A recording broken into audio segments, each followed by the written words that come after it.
Oralı Bay.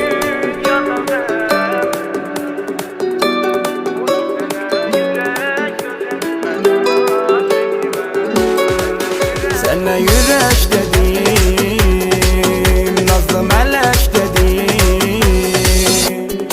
Gözəllər içində mən sənə bütün dünyada tək dedim. Mənə bəhanə sənə eşdim, əlini ver mənə pay eşdim. Mənim ürəkə lazım, sənə var ehtiyacım.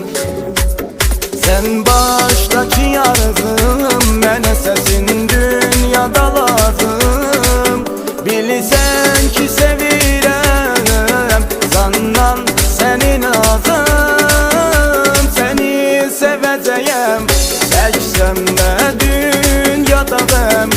Budur sənə yürək sözüm, mən aşiqiməm.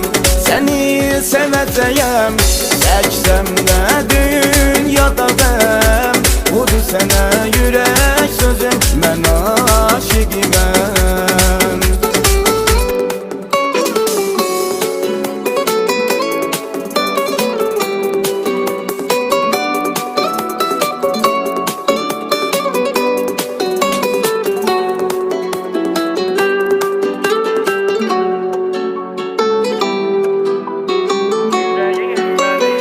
Yüreğim benim, dileğim benim, canıma can olan öz meleğim.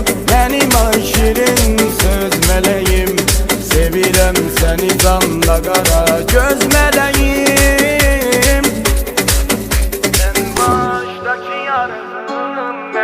Sen baştaki yarızım, mənə səsin dünyada lazım.